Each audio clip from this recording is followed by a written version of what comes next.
Buenas tardes. Experiencias con Dios. Wow. ¿Qué es una experiencia? Según la Real Academia Española, experiencia la define de esta manera: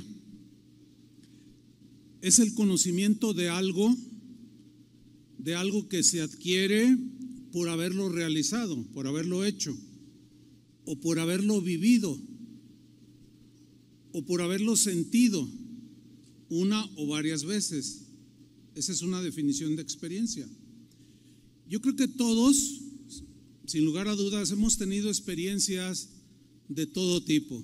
Ha tenido experiencias de cualquier tipo, todos, sin duda. Algunas experiencias han sido maravillosas, otras no tanto, pero al fin y al cabo son experiencias que nos van haciendo crecer, nos enseñan a lecciones de la vida, etcétera. Hace algunos años yo tuve una experiencia con la naturaleza, con la creación de Dios, algo que inolvidable para mí. Hay una región en la Patagonia Argentina que se conoce como el Calafate. En ese lugar está uno de los glaciares más grandes del mundo, o sea, unos hielos impresionantes. Y estábamos por ahí en ese lugar admirando la naturaleza, y de pronto vimos delante de nuestros ojos caer un pedazo de hielo del tamaño de un edificio de 10 pisos, caer enfrente de nosotros, no sobre nosotros, si no estuviera aquí, sino enfrente de nosotros a una distancia como de unos 500 metros, caer de una manera estruendosa, una maravilla natural que dicen que a pocos se les es dado verlo en vivo. Pues nosotros tuvimos esa experiencia. Para mí fue impactante, inolvidable.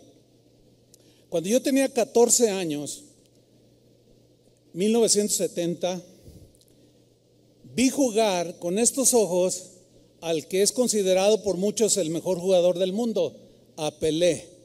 Me tocó verlo en vivo, me tocó ver que metió goles enfrente de mí, yo lo tuve enfrente a ese hombre. ¿Cuántos de ustedes vieron a Pelé jugar en vivo en el 70? 1, 2, 3, 4, ya ven, los demás no saben lo que es. Esa experiencia, bueno, yo la tuve pero no hace mucho tuve una experiencia deportiva increíble. Vi al Atlas campeón. Y no solo campeón, bicampeón. Bueno, eso es toda una experiencia, hermanos, porque todavía yo no nacía cuando ellos habían sido campeones, ¿verdad? Entonces, al verlos, que después de 70 años obtienen un bicampeonato en un solo año, esa es toda una experiencia deportiva. Algo bonito se siente aquí. Porque esa experiencia, para volverla a vivir, van a pasar 700 años,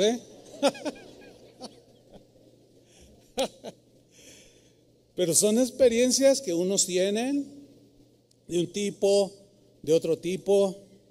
Tuve una experiencia traumática, así como lo oye, un camión urbano, colectivo, repleto de gente, me atropelló, pasó encima de mí, y aunque usted no lo crea, no sufrí una sola fractura.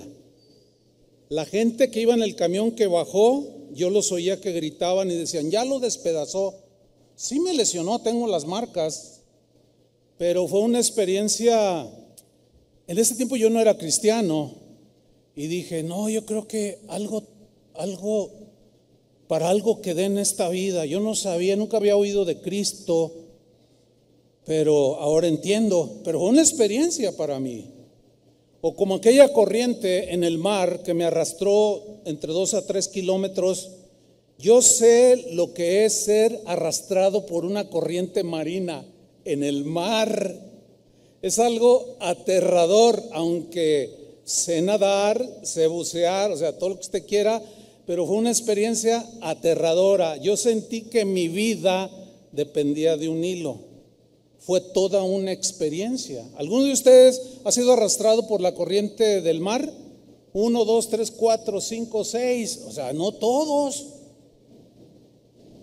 Para mí fue una experiencia terrible, ¿no? Bueno, todas estas experiencias, estas y otras más, son de la vida natural, ¿sí? Son de la vida cotidiana. Sin embargo, hay experiencias que son de tipo espiritual. Estas son más profundas, más impactantes. Por ejemplo, cuando yo conocí a Cristo, fue un jueves 2 de noviembre de 1976. Ese día yo entré a una congregación, fui invitado, donde había un grupo muy pequeño de 12 jóvenes todos. Yo salí de aquel lugar, me acuerdo que estaba predicando el predicador, y a media predicación algo pasó en mi corazón, una profunda convicción de pecado, así me sentí bien mal y le pedí perdón a Dios, de tal manera que mi llanto brotó, pero no era un llanto silencioso. Con decirles que el predicador detuvo la predicación y se bajó a orar por mí. Yo estaba de rodillas en el piso. Cuando yo salí ese jueves 2 de noviembre, que por cierto en ese día se celebra el Día de los Muertos, yo nací de nuevo. Cuando yo salí de ese lugar, hasta el día de hoy, mi vida nunca fue la misma. Esa es una experiencia que absolutamente nadie se puede atrever a refutarla, a negarla o a descalificarla. Pero también he tenido experiencias del mundo espiritual, de la oscuridad, de las tinieblas, como en los inicios de Casa de Oración, cuando estábamos en la reunión y de pronto un joven se le manifestó un demonio y bueno, al final terminamos la reunión como pudimos y al final hicimos pues una liberación, pero tenía una fuerza extraordinaria este joven, se golpeaba contra la pared y yo le tuve que decir a Adrián y a otros que estaban por allí, sujétenlo, agárrenlo, escuchen bien, se subieron encima de él y delante de mí los levantó a los tres así, mire. Yo lo vi aquí, a 1 metro, y yo, o sea, nadie me lo contó, es una experiencia que yo tuve con el mundo de las tinieblas horrible, pero Dios nos dio la victoria y aquel joven quedó completamente liberado. Me comentó este joven que él había invocado al espíritu de Tutankamón, de los antiguos egipcios. Estaba súper endemoniado el muchacho. Fíjense que las escrituras, la Biblia, está llena de personajes, hombres, mujeres, niños, ancianos, gente de todo estrato social, de todo nivel económico, etcétera, que aparecen en la Biblia, la cual nos muestra que esta gente tuvieron experiencias muy espirituales del lado de la luz, pero también del lado de las tinieblas. Experiencias maravillosas con Dios, pero también experiencias con el mundo de las tinieblas muy feas, muy fuertes. Por ejemplo, aquel gadareno que era posesionado por una legión de demonios, y una legión tenía entre 4,000 a 6,000 soldados, así se le denominaba una legión. Entonces, este hombre, que se conoce como el gadareno, porque vivía en una región que se llamaba Gadara, pero estaba endemoniado y se golpeaba, se martirizaba, los demonios lo tenían aprisionado. Pero un día Jesús se para enfrente de él y lo libera. El hombre siempre andaba totalmente desnudo, pero a partir de su encuentro con el Señor, de su experiencia de haber sido liberado, ese hombre de pronto apareció vestido, arreglado y en su sano juicio. Este hombre había sido prisionero del poder de las tinieblas, pero el poder de la luz, el poder de Jesús lo liberó. ¿Quién ha tenido una experiencia semejante en este lugar? ¿Habrá alguien que 4,000 demonios dentro? Lo dudo. Pero eso fue una experiencia muy particular de este hombre que el Evangelio lo narra. Pero hay otras más, como aquel paralítico al que Jesús se le acerca y le dice: ¿quieres ser sano? Y él le dice: sí, quiero ser sano. Levanta tu cama y vete. Y aquel hombre le cree a Jesús y se levanta y toma su camilla y se va. Entonces las autoridades religiosas de aquel tiempo se molestaron por lo que había hecho Jesús, y sin embargo el paralítico tuvo esa experiencia de que Jesús mismo había hecho un milagro sobrenatural en su vida. Está el caso que narra el Evangelio de Juan en el capítulo 9 de un hombre que había nacido ciego. Un día Jesús se acercó a él y dice que escupió, así dice, escupió e hizo lodo. ¿Ha leído esa parte? Mire, si Dios, Jesús o alguien hiciera algo semejante el día de hoy, se le tacharía de lo peor. Sin embargo, Jesús lo hizo. Escupió en el suelo, hizo lodo, se lo untó en los ojos del ciego y le dijo: ve y lávate al estanque Siloé. Y aquel hombre obedeció. Fue y se lavó, y cuando se seca, resulta que había recobrado la vista. Jesús había hecho un milagro extraordinario en su vida. Qué experiencia de nunca haber visto, de pronto ve la luz, los colores, la naturaleza, los animales, a su papá, a su mamá. Pero hubo quien se enojó, se molestaron porque aquel hombre había sido sanado. Qué cosas tan extrañas, ¿no? Entonces llegan las autoridades religiosas y le preguntan: ¿quién te sanó? Dice: pues un hombre que andaba por ahí, un tal Jesús, hizo lodo y me lo untó, me dijo: fue a lavarte, y yo fui, me lavé y ahora veo. Mentiroso, tú no eras ciego. Y lo empiezan a atacar, empiezan a rechazar la experiencia que él había tenido. Entonces van con los padres de este hombre y le preguntan: ¿su hijo nació ciego? Y ellos dijeron: sí, él nació ciego, pero ahora ve. Bueno, eso no sabemos nosotros cómo es que haya recibido la vista. Entonces van de nuevo con el hombre que había sido ciego: cuéntanos, dinos, ¿quién te sanó? ¿Cómo es que ves ahora? Y él dijo: otra vez, ya les conté cómo fue que yo recibí la vista. Ese que te sanó es un pecador. O sea, descalificaron a Jesús. Y aquel ciego respondió: miren, yo no sé si ese hombre es pecador, es un lunático, está loco, yo no sé. Yo lo único que sé por experiencia es que antes era ciego. Nací ciego y ahora veo. Lo demás no me importa. ¿Quién le iba a quitar a este hombre la experiencia de haber sido, de que Jesús le haya tocado sus ojos y haya recibido la luz? Pablo mismo en una de sus cartas narra una experiencia fuera del mundo natural. Dice: conozco a un hombre, refiriéndose a él, no sé si fue en el cuerpo o salí del cuerpo, pero ese hombre, o sea, él, fui al paraíso de Dios, fui a donde Dios habita, fui al tercer cielo.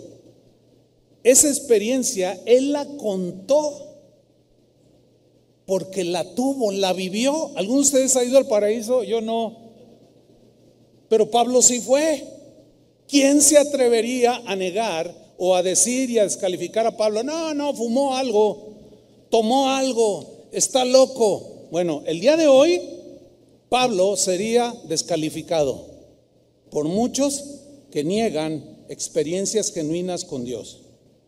Ahora bien, hay un conocimiento de Dios que es puramente intelectual.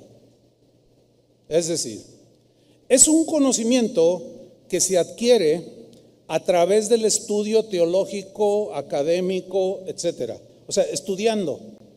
Tú puedes aprender, tener conocimiento de cualquier materia. Lo mismo es con Dios.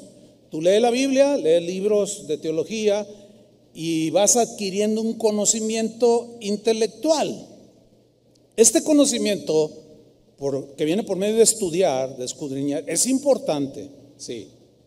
Pero en muchos casos, en algunas personas, solamente se queda en el puro conocimiento intelectual.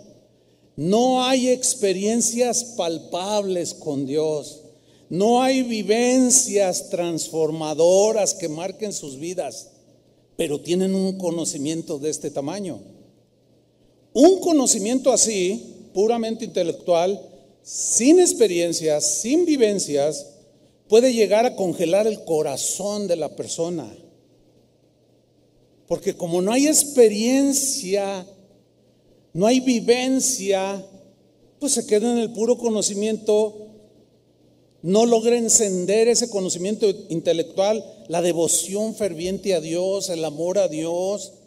Un conocimiento así vuelve frías a las personas, las vuelve impávidas, las vuelve secas. Algo raro sucede. Son indiferentes hacia Dios a pesar de que tienen mucho conocimiento de Dios. Son indiferentes ante el dolor humano, aunque sean sus familiares. Son fríos, calculadores.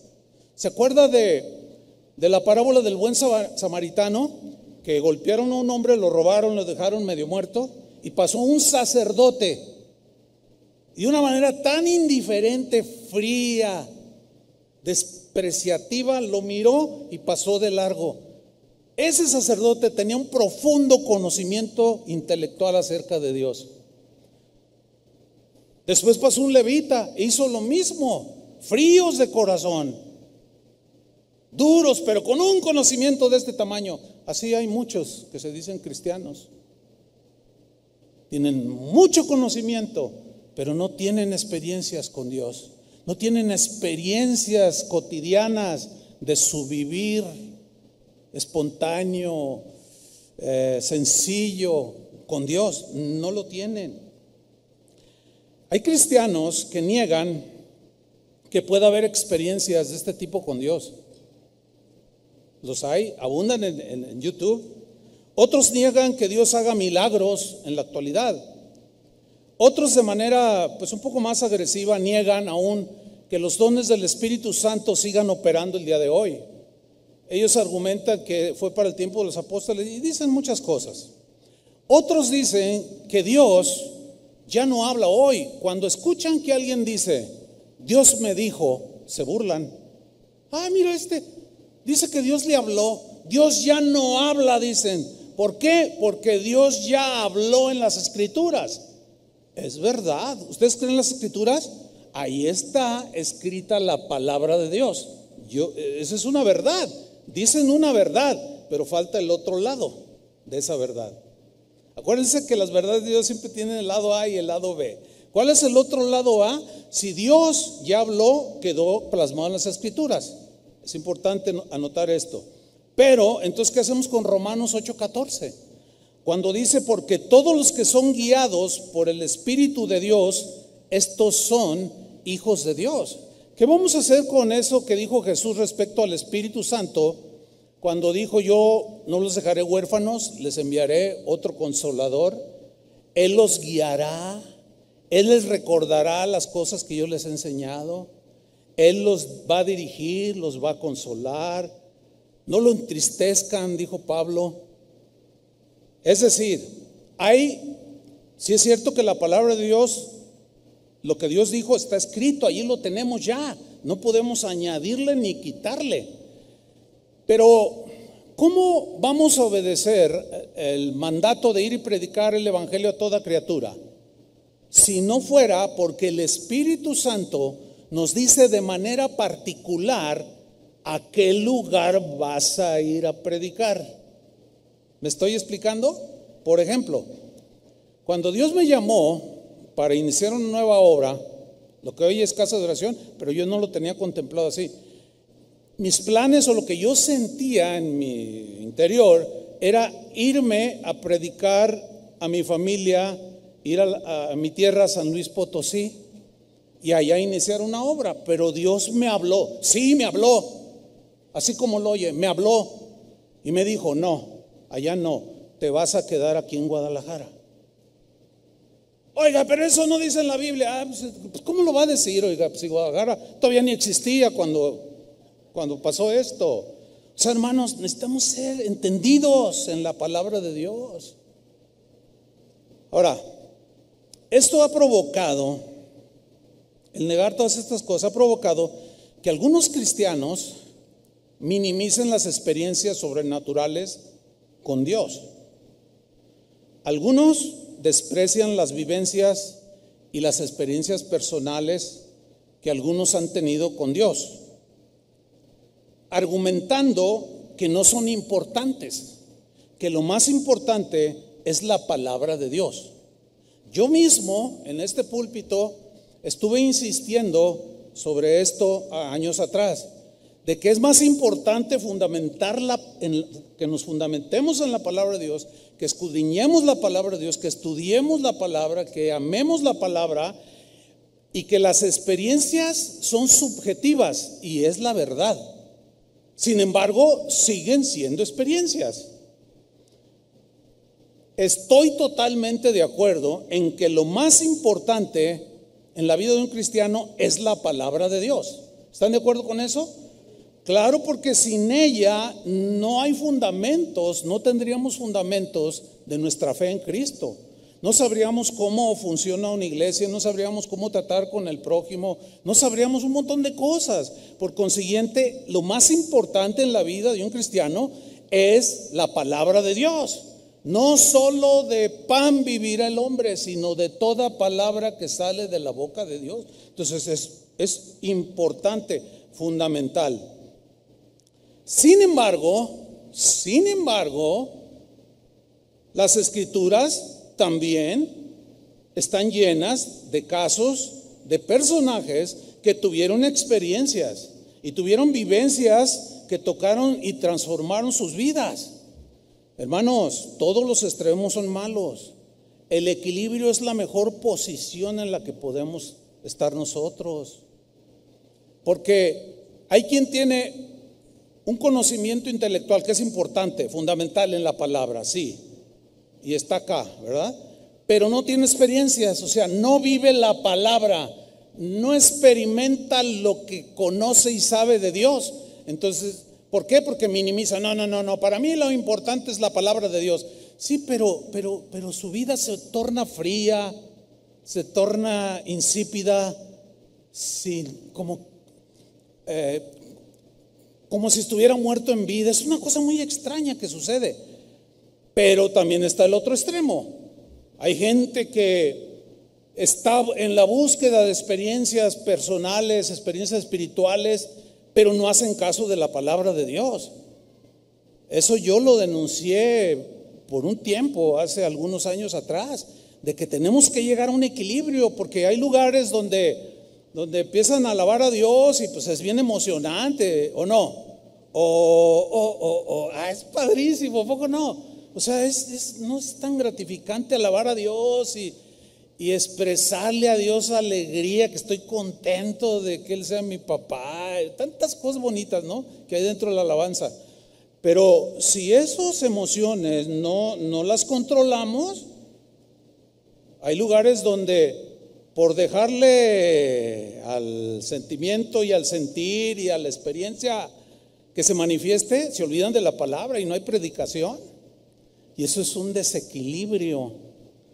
Eso no, ninguno de los dos desequilibrios son buenos. Hay que tener un balance. Hay que conocer por medio del estudio de la palabra lo más que podamos de Dios, pero hay que vivir la palabra para tener experiencias con Dios. Vamos a ver algunos ejemplos. Miren, también hay un sector dentro del cristianismo que precisamente menosprecian las experiencias con Dios, porque ellos argumentan que hay muchos excesos en algunos cristianos, algunas congregaciones, que de hecho hay muchos excesos. Yo he estado predicando en lugares donde, así como ahorita en este momento, y de pronto una señora dando maromas aquí enfrente. Y orden. No, deje que el espíritu la agarró. No, o sea, ¿me estoy explicando? O sea, no puede haber ese desorden. Dios no se puede interrumpir a sí mismo. Entonces, tenemos que ser cristianos que guardan el orden, gozarnos y todo, pero bueno, todo con mesura, todo con, ¿verdad? Y darle lugar a la palabra de Dios, como en este momento. Entonces, miren, algunos argumentan que por los excesos que existen, se atreven a negar o a no darle importancia a las experiencias que conmueven el alma, que conmueven el corazón en la vida de un cristiano, que lo hacen llorar, que lo hacen tener reacciones a veces un poco raras. Pero este no es un buen argumento para despreciar y negar las vivencias genuinas que realmente existen, experiencias reales que un cristiano puede tener con Dios. A esto de negar las experiencias espirituales con Dios, generalizando, se le llama falacia. Y concretamente, falacia significa equivocación, error, mentira. Y se le denomina como falacia de generalización precipitada. Por ejemplo, tú vas a una iglesia y tú eres un hombre, una mujer sincera, y de pronto detectas un hipócrita a la vista. Y luego te precipitas y dices, no, y dices, en esta iglesia todos son hipócritas. No, espérame, esa es una falacia, esa es una mentira, porque no todos los que van a las iglesias son hipócritas. ¿Me estoy explicando?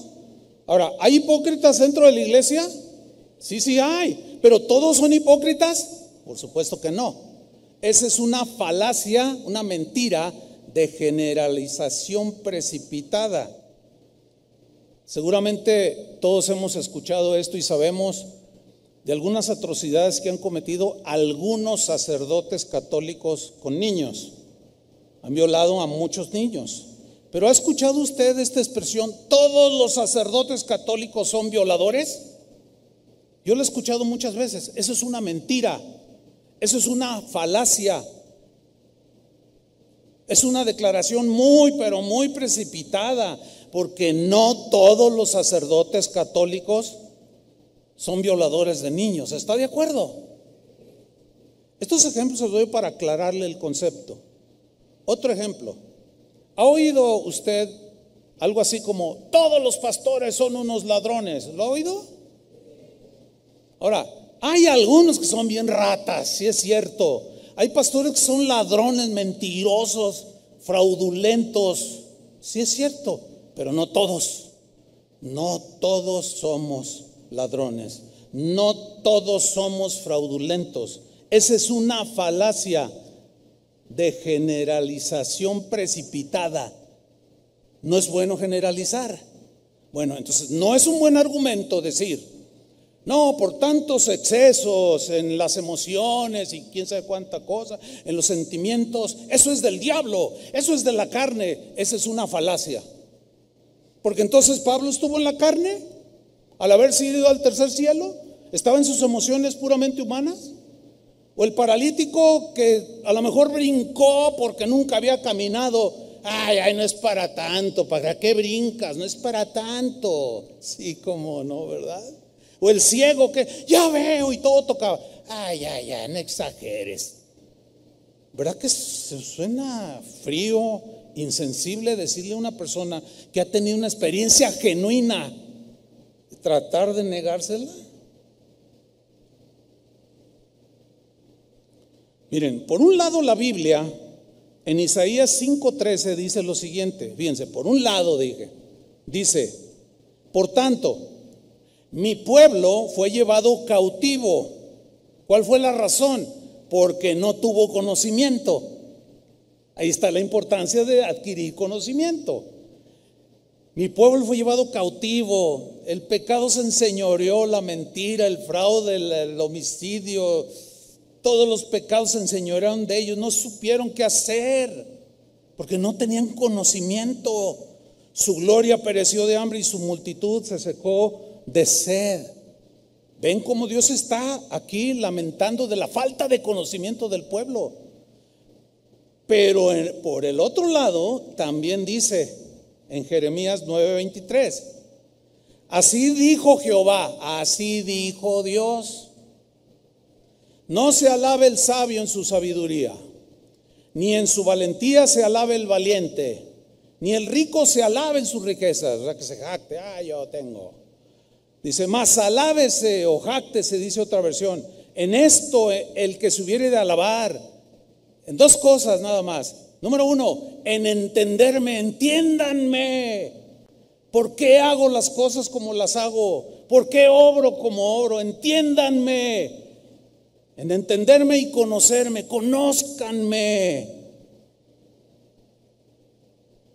Que yo soy Jehová. Entiendan, conózcanme, que yo hago misericordia, que yo hago juicio, también hago justicia, porque estas cosas quiero, dice Jehová. En entenderme y en conocerme. Dos verbos, entender, conocer. El primer verbo, entender, viene del hebreo sakal, que habla de adquirir entendimiento a través del conocimiento de la palabra de Dios. Eso significa sakal, fíjense. En Proverbios 16:20 dice lo siguiente: el entendido en la palabra, aquí está, hallará el bien. Porque la palabra me dice cómo yo me puedo relacionar con Dios. Me dice qué es lo que le agrada a Dios y qué es lo que no le agrada.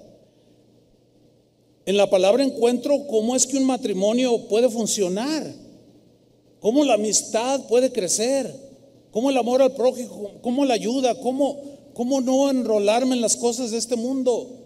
Entonces, el entendido en la palabra hallará el bien. ¿Cómo vamos a entender a Dios si no conocemos la palabra? Y el otro verbo es conocer. Este verbo viene de un término muy interesante. Viene de yada o yadá. Esta palabra yadá es una de las que se traducen por alabar a Dios o alabanza, pero también tiene otras dos acepciones muy interesantes. Número uno, conocer aquí es conocer algo o alguien o algo, o un suceso, algo. Conocer por observación, por estar viendo, reflexionar, observación y reflexión.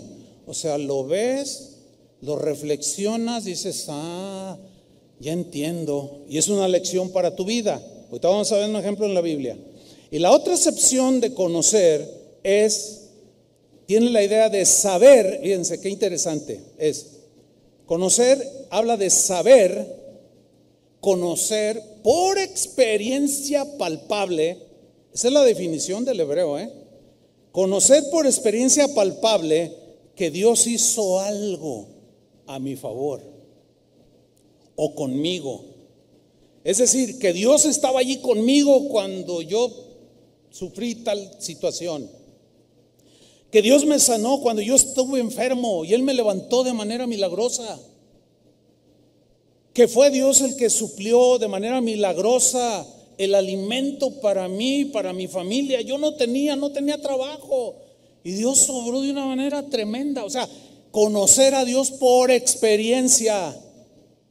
Dios me libró de una manera milagrosa. Algunos de ustedes, así al igual que yo, no deberíamos de estar aquí por lo que nos pasó, como a mí. Un camión lleno de gente pasó sobre mí y aquí estoy vivo.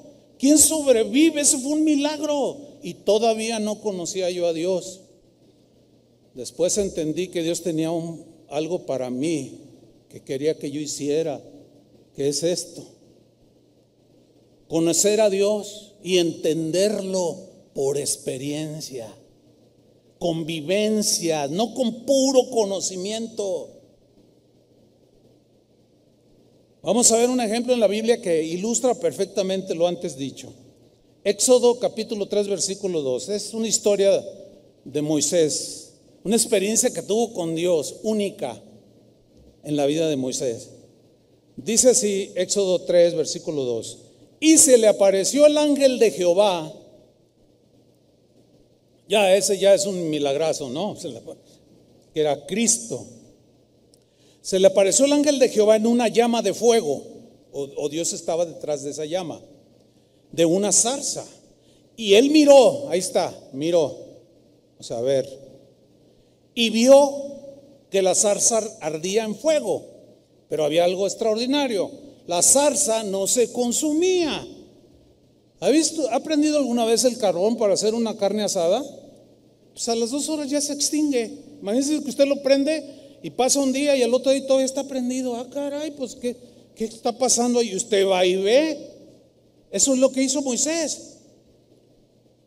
Dice el versículo 3, entonces Moisés dijo, iré yo, que nadie me lo cuente, yo lo estoy viendo, yo tengo que saber por mí mismo. Tengo que tener ese conocimiento, ese entendimiento por mí mismo, que nadie me lo cuente. Iré yo ahora y veré esta grande visión. ¿Por qué razón, por qué causa la zarza no se quema? Necesito saber, hay algo sobrenatural aquí. ¿Qué está pasando aquí? Versículo 4, viendo Jehová que él iba a ver, lo llamó Dios de en medio de la zarza y le dijo, Moisés, Moisés. Y él respondió, heme aquí. Yo imagino que él quedó así como una estatua cuando oyó, Moisés, Moisés. La voz tronadora de Dios lo llamó por su nombre. Qué experiencia que Dios le haya llamado a Moisés por su nombre. Y él responde a esa voz, heme aquí. Y dijo, no te acerques, quita tu calzado de tus pies, porque el lugar en que tú estás, tierra santa es. Y dijo, yo soy el Dios de tu padre, yo soy el Dios de Abraham, de Isaac, de Jacob. Entonces Moisés cubrió su rostro porque tuvo miedo de mirar a Dios. Dios le había hablado de manera audible a Moisés. Esa es una experiencia que Dios en su soberanía puede darle a cualquiera, en cualquier tiempo y en cualquier época. Nadie puede restringir a Dios de que no lo haga. Les voy a contar algo, una experiencia personal. Estaba yo en un bar con unos amigos para tomar. Yo me senté con la espalda que daba a la pared. Y en un momento ahí del convivio mundano, yo oí una voz detrás de mí que me dijo, Chuy, así como lo oí, así, Chuy, me dijo, yo te voy a sacar de estos lugares. Y yo hice esta reacción y volteé hacia atrás, pero estaba la pared. Y los amigos con los que yo estaba vieron mi reacción. Algunos se habían levantado para ir al baño, qué sé yo, pero cuando ellos regresaron me vieron que yo estaba como con una expresión en mi rostro. Yo estaba impactado porque oí su voz aquí.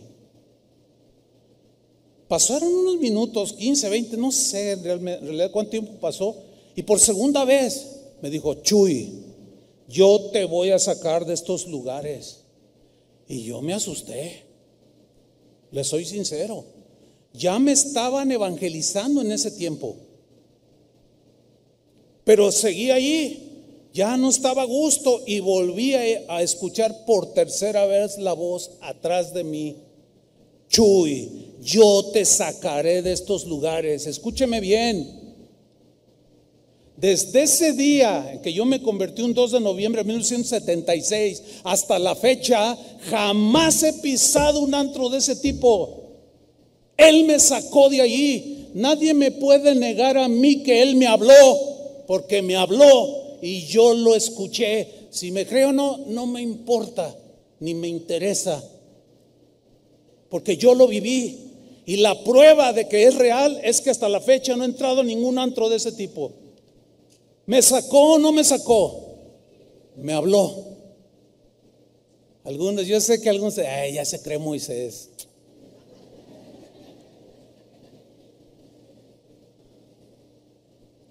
Hay un profeta de los considerados por el pueblo judío, de los más respetados por lo amplio de su ministerio.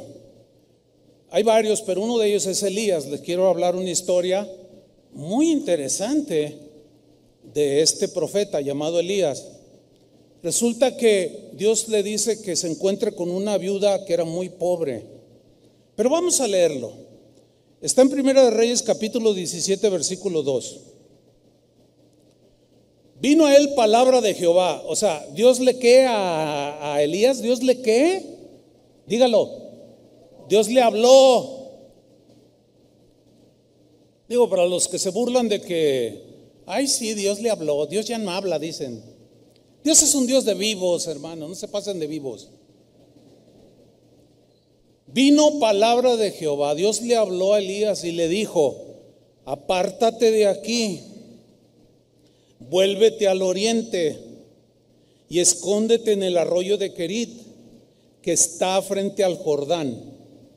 Beberás del arroyo, y yo he mandado, lea bien, yo, le dijo el Señor, yo he mandado a los cuervos que te den allí de comer.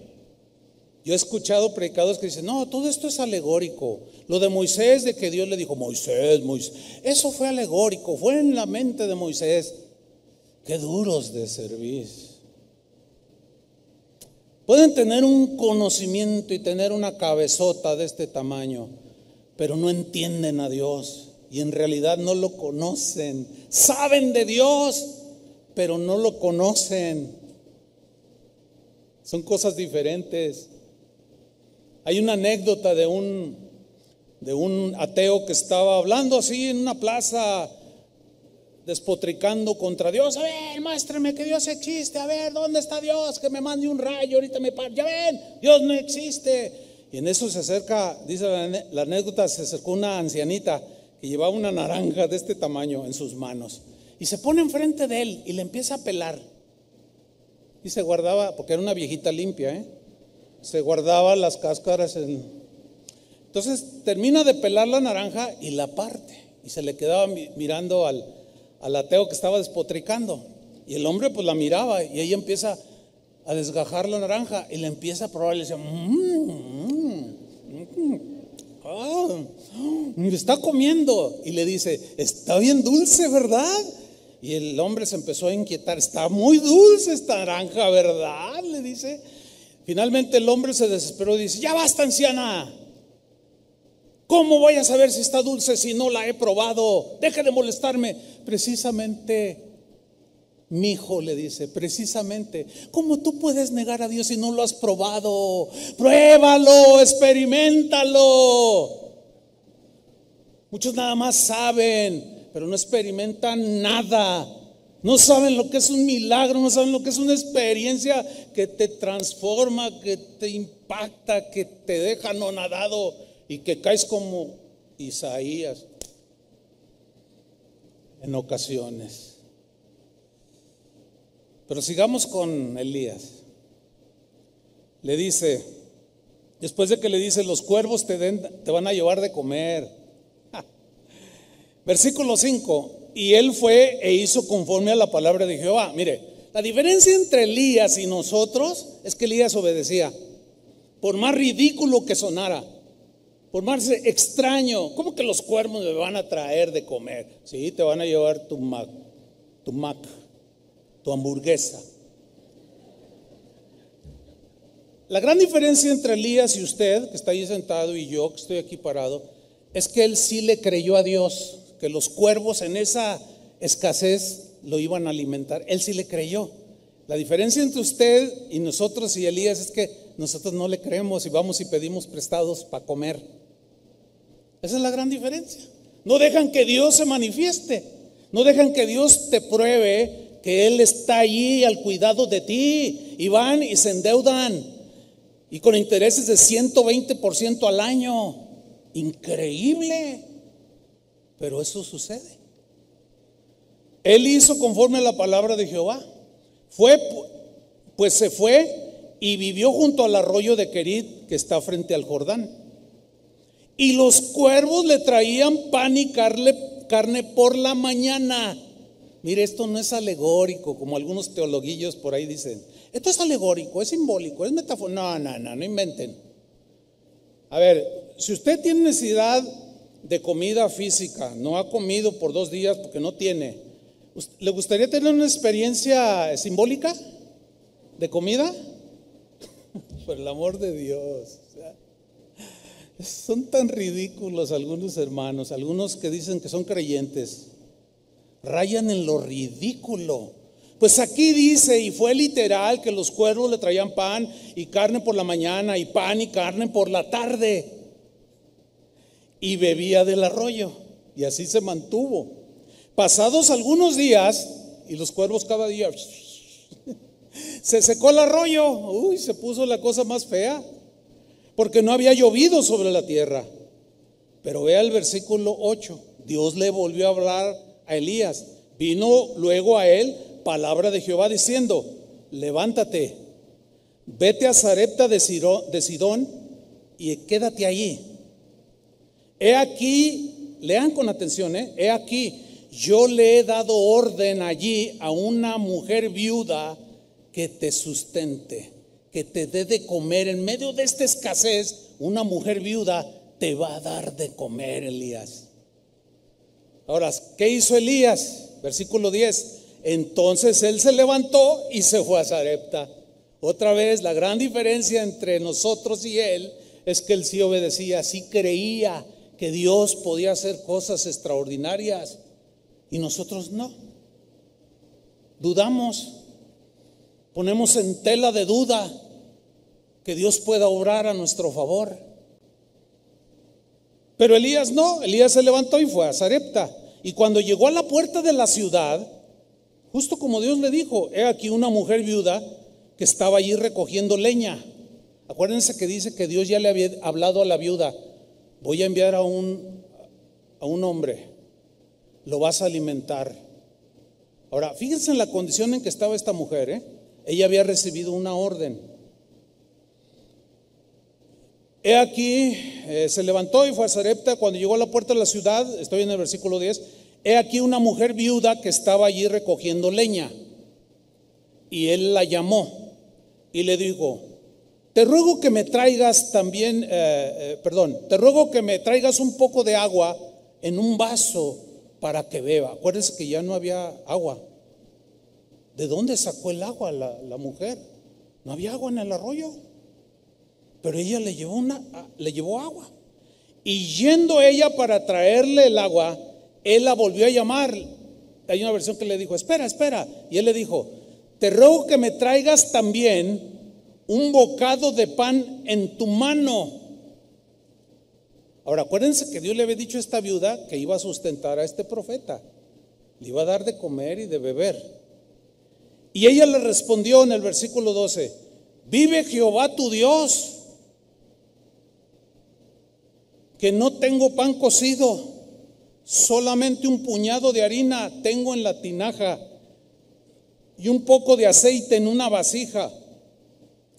Y ahora recogía 2 leños para entrar, o sea, su choza, y prepararlo para mí y para mi hijo. Es lo único que tenemos para que lo comamos y después nos dejemos morir, porque ya no hay agua, ya no hay comida y vamos a morir de hambre.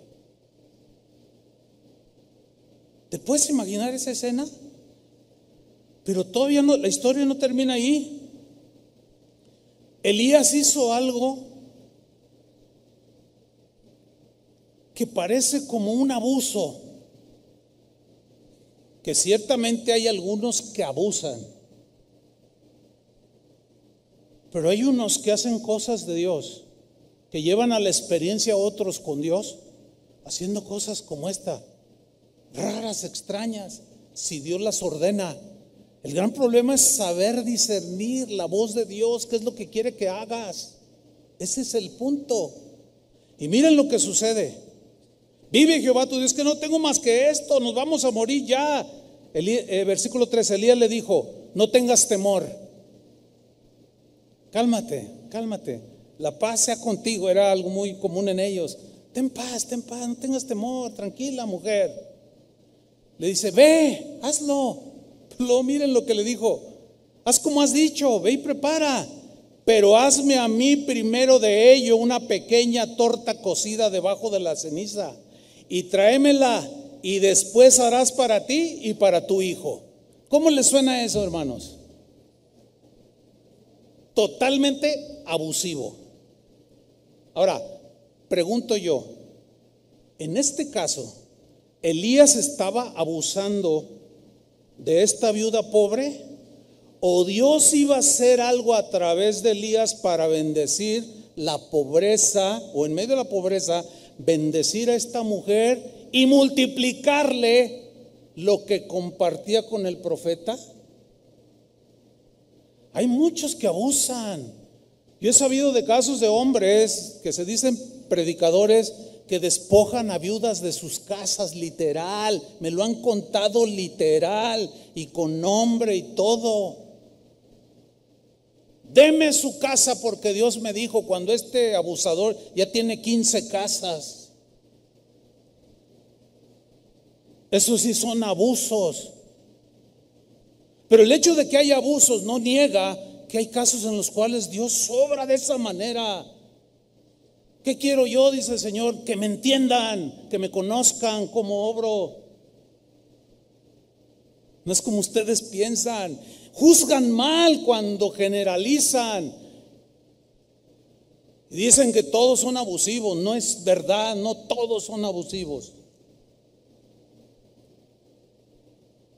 Versículo 14, Elías le da la explicación a la mujer, le dice: porque Jehová, Dios de Israel, ha dicho así: la harina de la tinaja no escaseará, ni el aceite de la vasija disminuirá, hasta el día en que Jehová haga llover sobre la faz de la tierra. No había agua, no había siembra. No había siembra, no había cosecha. No hay cosecha, no hay comida. Por eso cuando vea llover, diga: gracias, Señor, por la lluvia. Salga de esa burbuja. Ay, me voy a mojar. Los campesinos allá afuera, a las afueras de la ciudad, están con sus manos levantadas: gracias, Señor, por la lluvia. Y usted quejándose: ay, me estoy mojando. Ay, ¿qué?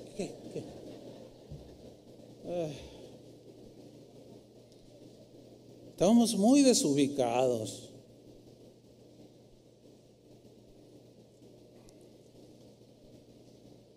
Entonces, ¿qué sucede? Versículo 15. Entonces ella, la viuda pobre en su escasez, fue e hizo como le dijo a Elías.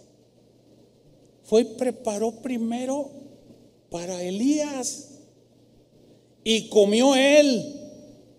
Pero ahí fue donde se dio el milagro. Comió él y ella y su casa. No solo ese día, muchos días. Y no solo allí paró la bendición.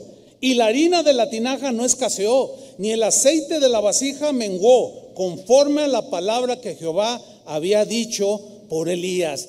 Qué experiencia tan extraordinaria de esta mujer viuda. Cuando llegue al cielo la voy a buscar.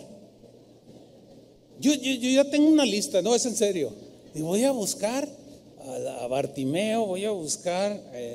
pues vamos a tener toda la eternidad, imagínense, va a haber chance, ¿no?, de hablar con algunos por allí. Y voy a acercarme con Tomás y le voy a decir: oye, a ver, cuéntame cómo estuvo la onda de que no creías.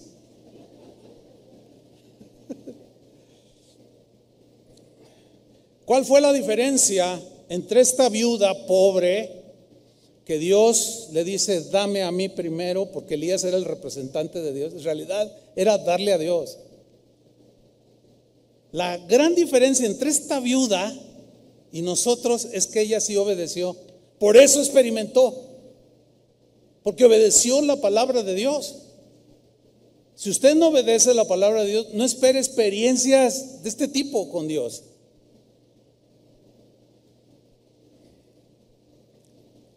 Yo le comenté que el 12 de noviembre de 1976 conocí a Cristo. Fue un jueves. Pasaron unos días: jueves, viernes, sábado y domingo. 3 días pasaron.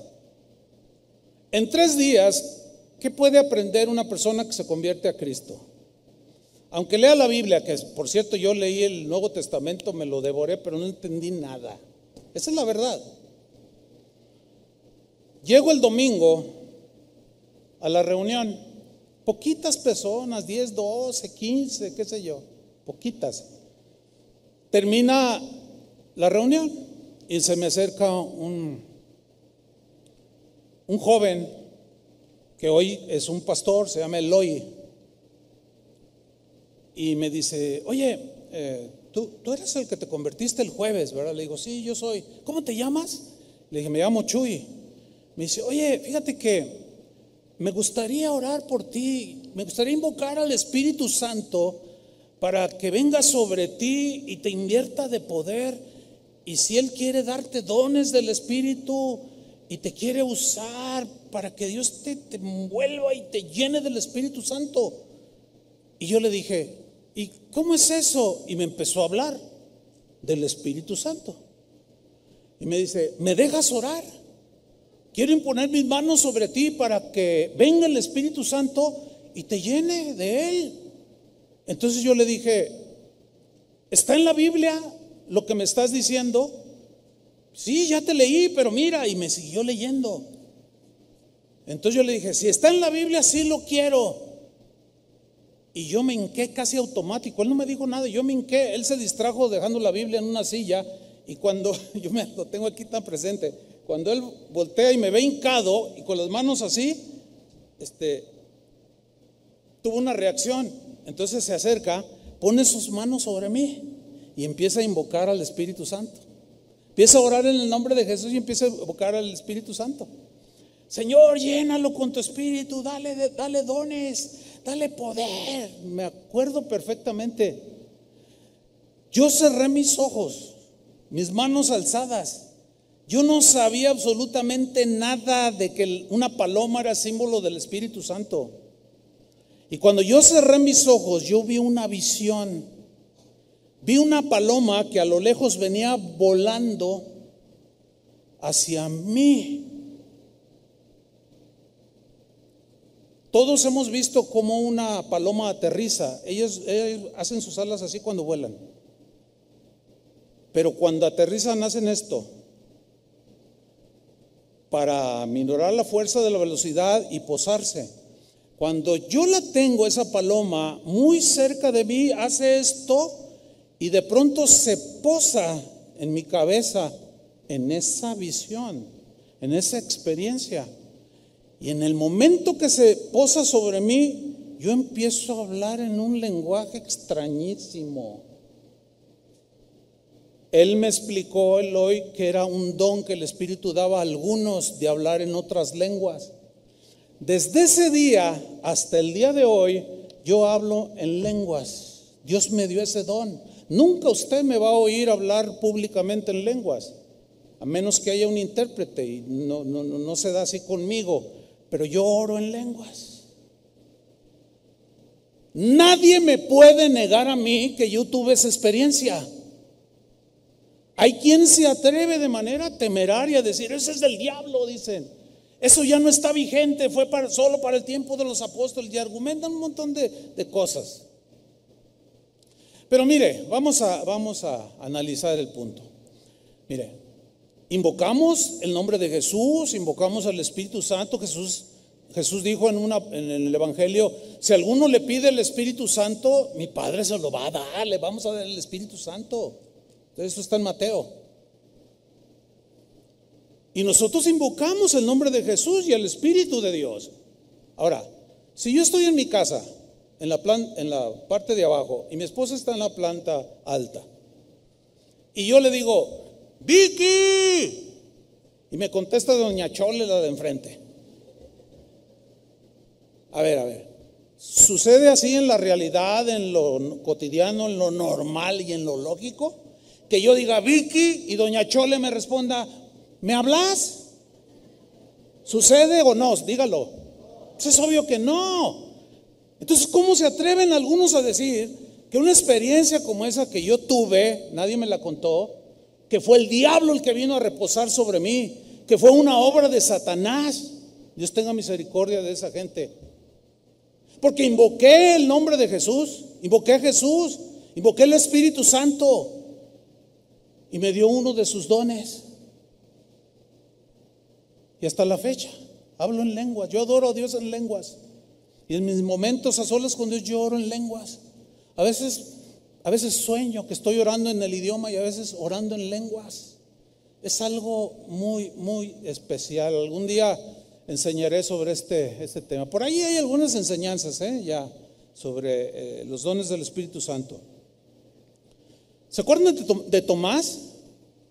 Después de que Jesús muere, lo entierran y resucita. Los discípulos se reúnen y aparece Tomás todo agüitado. Tomás, el Señor ha resucitado. ¿A poco? Sí, lo vimos, ¿verdad, Pedro? Sí, lo vimos. Juan, sí, está vivo, Tomás. No es cierto, me están tomando el pelo, están muy emocionales, se están sobrepasando. No dejen que las emociones se les suban y exageren. Están viendo mal. ¿De cuál fumaron, Pedro? ¿De cuál tomaron? ¿Qué pastillas alucinógenas tomaron o qué? No están mal. Yo lo vi en la cruz.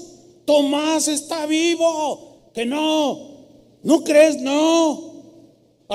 Es más, yo voy a creer si meto mis manos, pongo mis dedos en sus llagas y meto mi mano en su costado. Y de repente dice que entró Jesús donde estaban sin abrir la puerta. Y entró y todos lo vieron y le dijo: Tomás, ven para acá, extiende tu mano, mete tus dedos ahí. Ahora imagínense a Tomás. Ahora, el hecho de que él no creía no significaba que él no había resucitado. ¿Están entendiendo? El hecho de que alguien no crea no significa que Dios no siga haciendo obras portentosas. Y le tocó. Se descubre aquí, Jesús le dice: mete tu mano, métela. Sí, métela. La mete y el momento cae. Señor mío y Dios mío. Le dice: Tomás, no seas incrédulo, sino creyente. ¿Por qué dudas? ¿Que no te dije yo que iba a resucitar? En algo tan fundamental que es la resurrección de Jesús para un cristiano, y no creerla, Tomás. Porque me tocaste, porque me viste, creíste. Pero más bienaventurados son los que creen sin haber visto, sin haber tocado. Tendrán una experiencia todavía más poderosa. Y tú, porque me tocaste y porque me viste, has creído. Pero esa experiencia, ¿quién se la quita a Tomás? Dios en su misericordia quiso hacerlo así con uno de sus discípulos. ¿Por qué no va a volver a hacerlo así? ¿Quién se atreve a decir que el Señor no puede hacer lo mismo o cosas todavía más increíbles para la mente humana?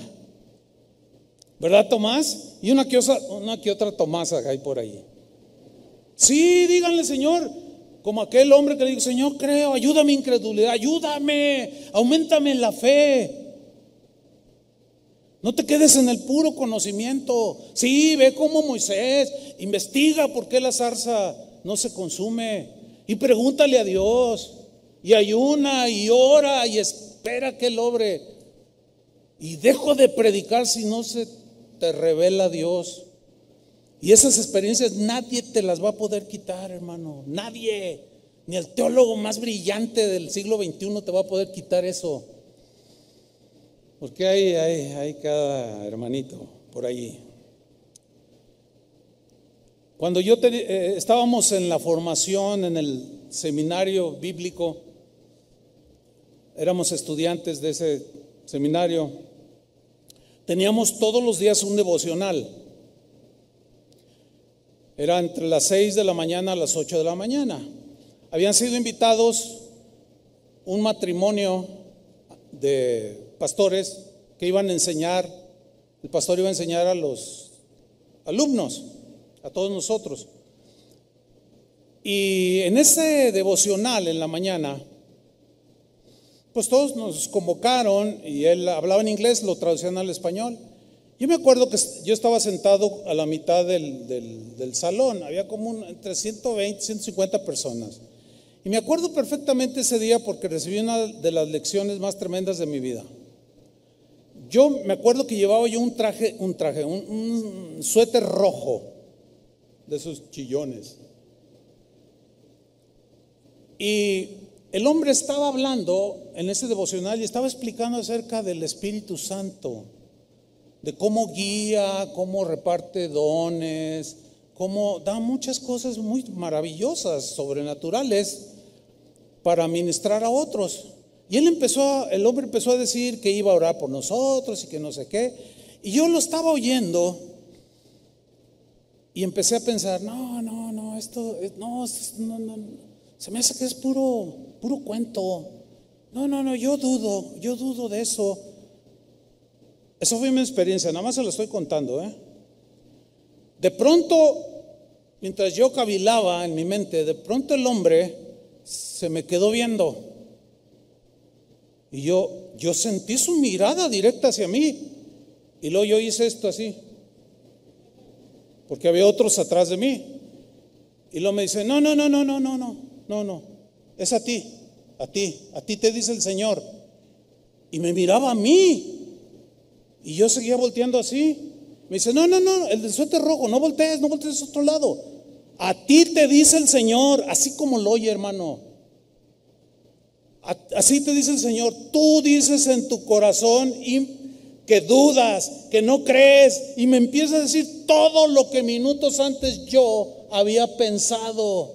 Dios me desnudó. Yo estaba, ¿qué es esto? Este cuate es un adivino. No era ningún adivino. Hay un don del Espíritu Santo, de conocimiento profundo, de discernimiento de espíritu, que Dios le puede revelar a la persona lo que está pensando la otra. Y me desnudó todito. Y aquel hombre dijo, mira, me dijo, extendió su mano y dijo, mira, Dios no es ningún exhibicionista, pero para nada.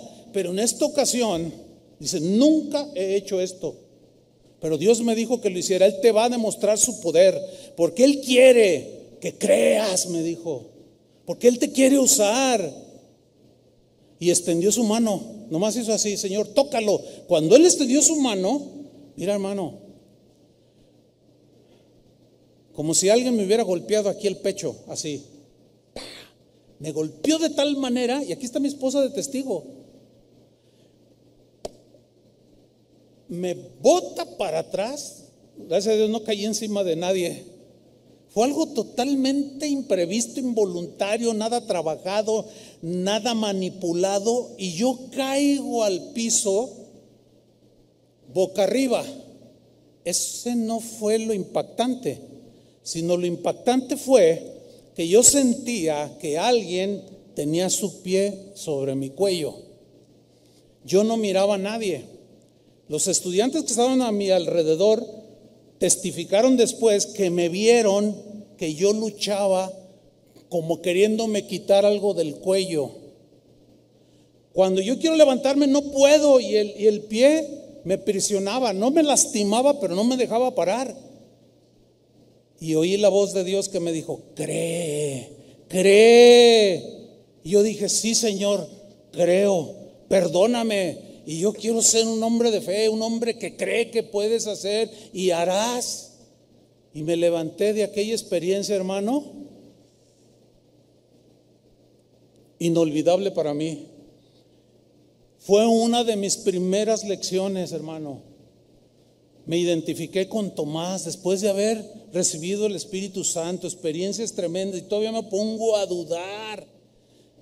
Yo le puedo contar muchas experiencias que no es en sí la palabra, solo la ilustran y la confirman de que en las señales seguirán a los que creen. Pero esa voz retumba en mí, no dudes, solo cree. Más adelante pasó otra experiencia que quizás ya la han escuchado ustedes. Llegó un predicador invitado, misionero, era una conferencia misionera. Había misioneros de varias partes, misioneros de México, de otras partes. En esta convención le tocó hablar a un misionero. Entonces él empezó a contar cómo Dios los había traído de Estados Unidos a México, a la zona de Guerrero, a la sierra de Guerrero. Y empezó a contar cómo habían evangelizado, cómo habían sido perseguidos, amenazados, golpeados, pero que ellos seguían firmes. Y de pronto contó un testimonio bien tremendo. Dijo que en una ocasión se les terminó el dinero y ya no tenían para comprar comida. y empezaron a tener hambre. Dice, entonces yo me puse a orar junto con mi amigo. Dice, y el Señor me habló, dijo, Dios me habló y me dijo, vayan a la ciudad y yo les diré estando allí qué es lo que sigue que ustedes hagan. Y mi amigo y yo, que está aquí, dijo, bajamos de la serranía, llegamos a la ciudad, en Tasco, en Guerrero, nos sentamos en la plaza principal y estamos ahí esperando. Yo, Señor, Señor, y enfrente de donde estábamos había un restaurante. Dice, y yo me quedé viendo y Dios me habló y dijo, levántate con tu amigo y métanse a ese restaurante y coman todo lo que quieran, que yo me encargo de que la cuenta sea saldada. Y yo estaba allí como usted oyendo la historia, ¿no? ¿Y qué pasó luego? Dice, entonces le dije a Peter, le dice, vente, sígueme, ¿qué vamos a hacer? Vente, vamos a entrar a ese restaurante, vamos a comer todo lo que queramos, porque Dios me dijo que Él se va a encargar de pagar la cuenta. Algo parecido a lo que le dijo Dios a Elías con la viuda. Tú vas a comer y luego dile que porque quiero bendecirlo.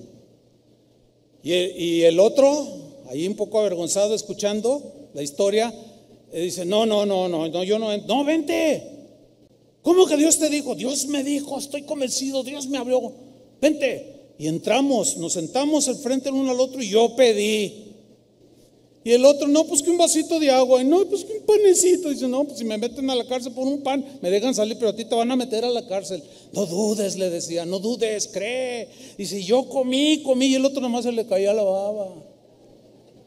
Se le hace agua a la boca. Termino de comer y llega la hora de la verdad. Mesero,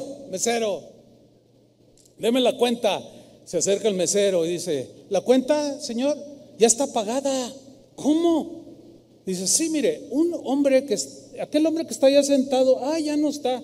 Bueno, había un hombre sentado ahí atrás que me dijo, mire, lo que esos dos hombres se coman, todo lo que coman yo lo pago. Y por cierto me dejó una buena propina, ya está pagada la cuenta. Y el otro se quedó. Y le dice, ¿ves? ¿Por qué dudaste? Y el otro se quedó pues impactado, pero triste a la vez. Y yo estaba ahí sentado como usted oyendo la historia y dije, así como algunos de ustedes cuando oyen cosas, a mí se me hace que está exagerando el pastor, o como otros que leen la Biblia, es alegórico. Y ahí estaba yo de dudoso, y así quedó. Pasaron unas semanas y fui a mi tierra, San Luis Potosí, a visitar a mi familia para hablarles de la palabra de Dios. Llegué a la casa de los abuelos, pero no estaban. Y con la vecina encargué mi maleta y dije, ya sé lo que voy a hacer, porque tenía hambre. Voy a ir a comerme unas tortas, que cuando usted vaya a San Luis Potosí, que aquí tenemos unos de San Luis Potosí, ¿verdad? ¿Ustedes son de San Luis? Bueno, ahí hay unas tortas que se llaman las tortugas. ¿Ya las ubicaron o no? No, la señora no, porque se quedó así. Deliciosos, no sé si todavía existan. Estoy hablando de 1978, 79, qué sé yo, muchos años de esto que estoy contando. Voy, me meto, estoy comiéndome una torta y luego otra, y Dios me habla y me dice, ¿tú crees que yo te puedo pagar la cuenta? Y yo, no, bueno, Señor, yo traigo dinero. ¿Para qué te esfuerzas en hacer un milagro? No, así no le dije. No, pero le dije, no, Señor, pero yo traigo dinero para pagar. No es necesario. No te pregunté si traes dinero. Te pregunté que si tú crees que yo puedo pagar tu cuenta. Yo le dije, no, pero yo traigo dinero. Bueno, llegó la hora de pedir la cuenta. Mesero, ¿me da la cuenta? Y se acerca el mesero.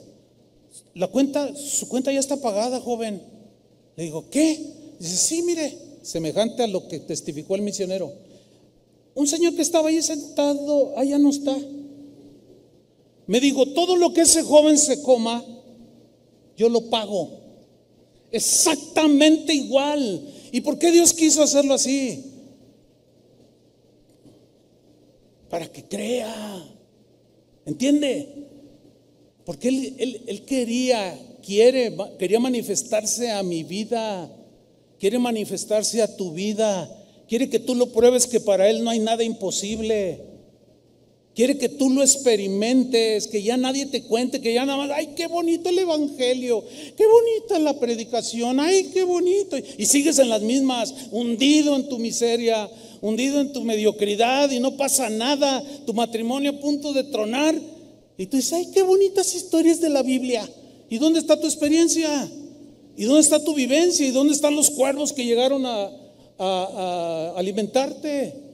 ¿Y dónde está esa viuda pobre que se atreve a creerle a Dios? ¿Qué lección me dio el Señor, hermanos? Es más, hace 2 semanas estábamos aquí en Ocotlán, mi esposa y yo, predicando en una congregación de casa de oración que está creciendo allí en Ocotlán. Y fuimos a desayunar. ¿Y qué creen? Fíjense esta con esa. Mesero me da la cuenta, no, ya está pagado. ¿Quién pagó? Pues un joven. ¿Quién es ese joven? ¿Quién sabe? Pero ¿quién está detrás de ese joven? Y yo nomás dije, gracias, Señor. Denle un aplauso al Señor.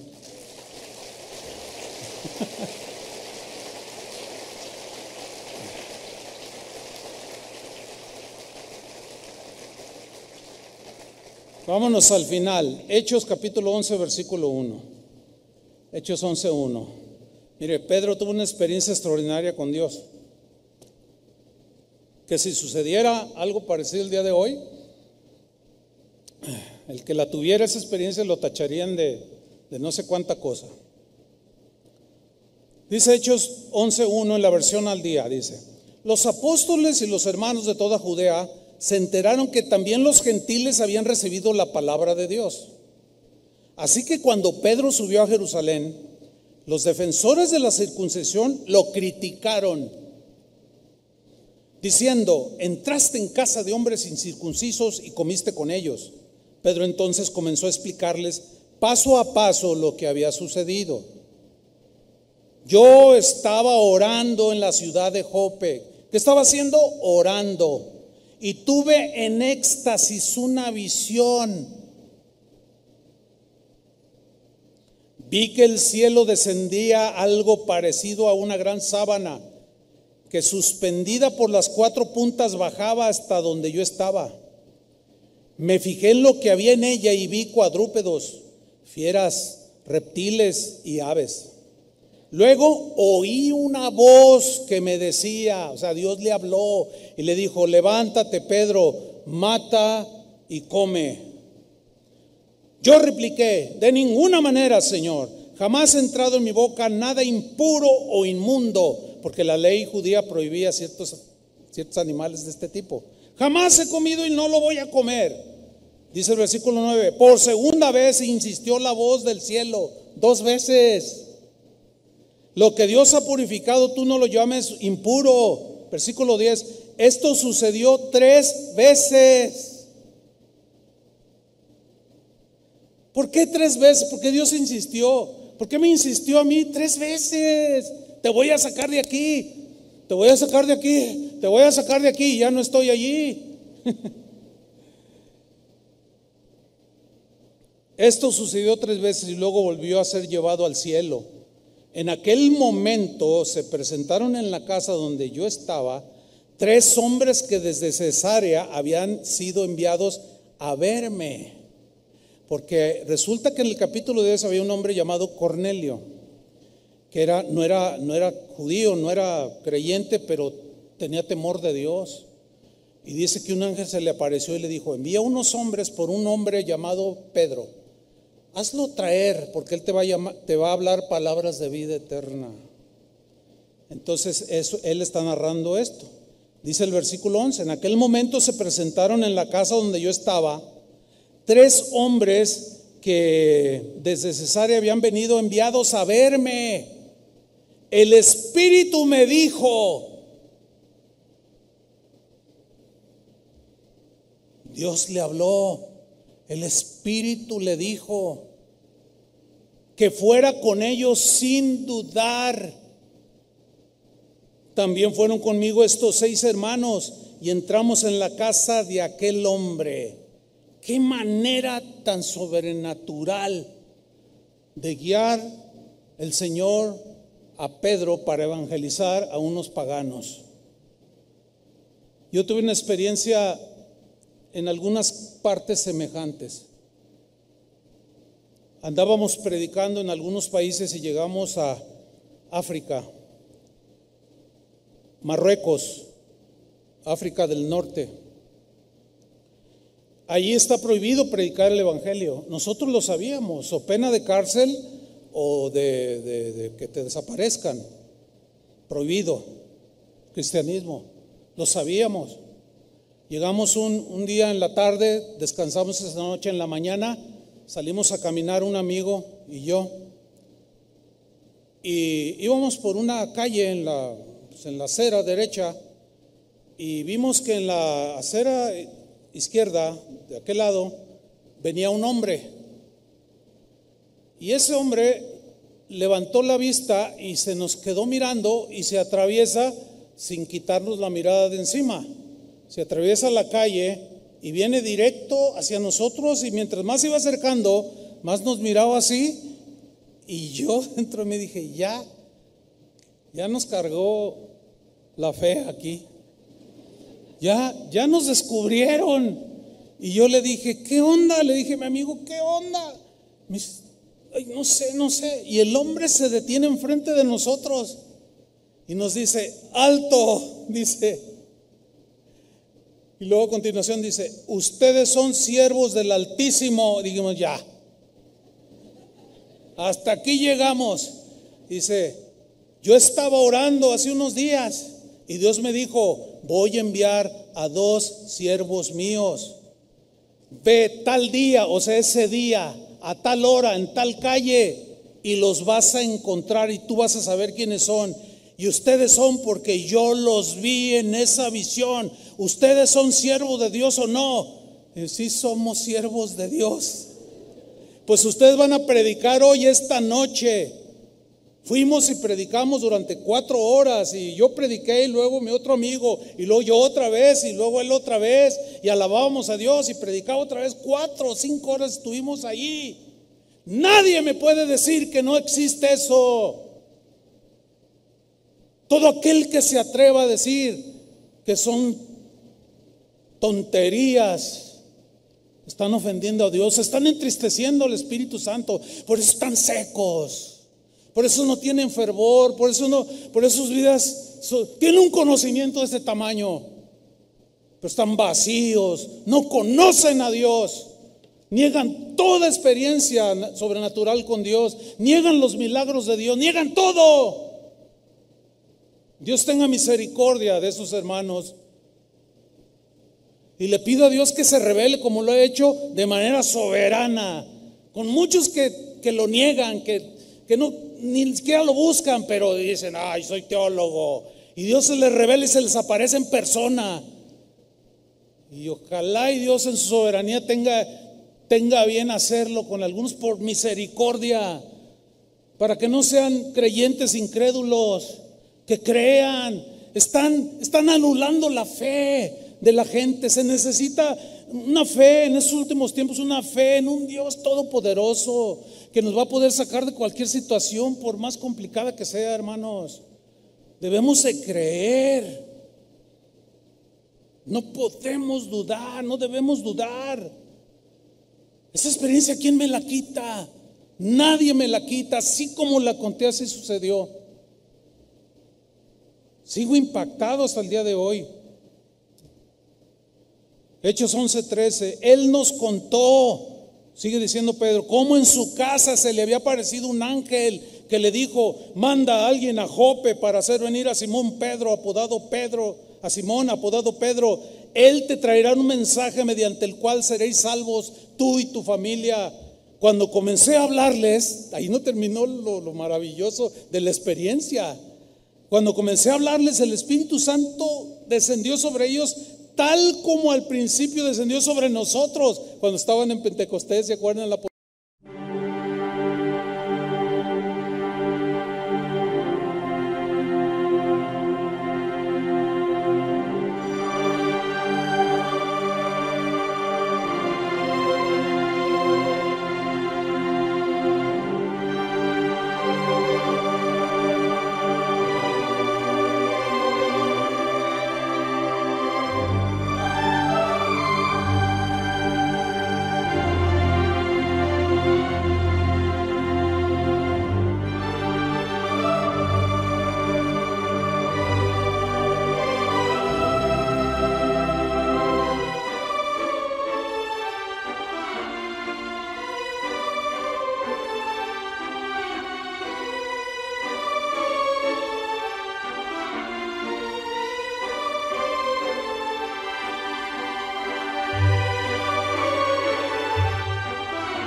aposento alto.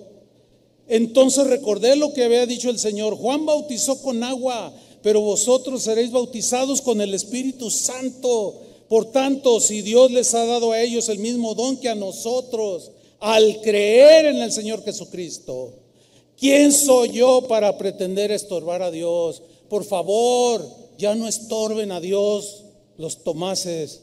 Por favor, los predicadores que niegan todo esto, que se burlan, que se ríen, por favor, dejen de estorbar a Dios. Han entristecido el Espíritu Santo, lo han apagado, y esos son los que van a padecerla más difícil en estos últimos tiempos si no se arrepienten.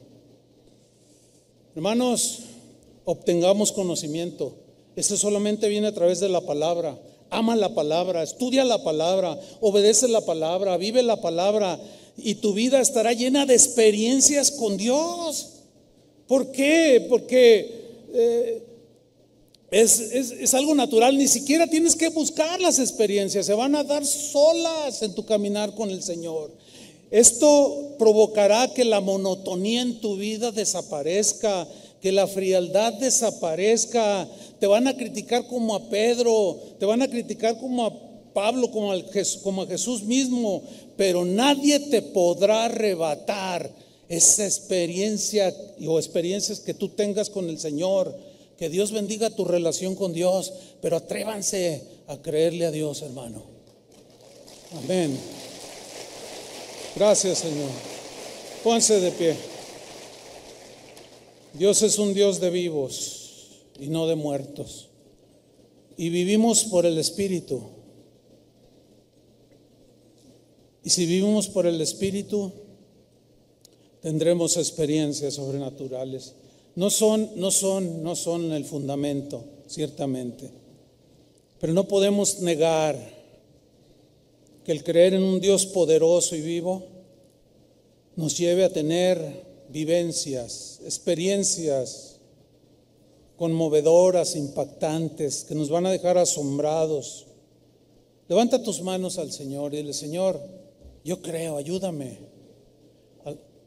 Tal vez estás como Tomás, dudando, pero afirma tu fe en el Señor, cree la palabra, camina con el Señor cotidianamente, de manera espontánea. Tú lo verás.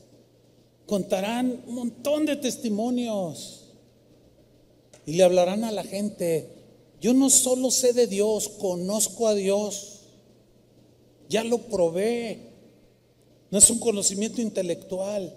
Dile: Señor, yo te quiero conocer, no solo en conocimiento intelectual, sino quiero conocerte como te conoció y entenderte como te entendió Elías, como Pedro, como Pablo, como Jeremías, como David, como esos hombres y mujeres de Dios, como Moisés. Quizás si no quieres hablarme por mi nombre y en voz audible, está bien. Hay tantas cosas que yo puedo vivir contigo, Señor, pero fortalece mi fe. Quiero acercarme a ti, Señor, cada día más, y más en estos días, en estos tiempos que todo se avisora mal, cada día peor. Pero ese Dios que alimentó a Elías de manera sobrenatural lo va a hacer conmigo. Ese Dios que sacó a Sadrach, Mesach y Abednego del horno de fuego me sacará a mí. Ese Dios que libró a Daniel del león, del foso de los leones, me librará. Ese Jesús que multiplicó los pececillos, los panecillos, multiplicará también lo poco que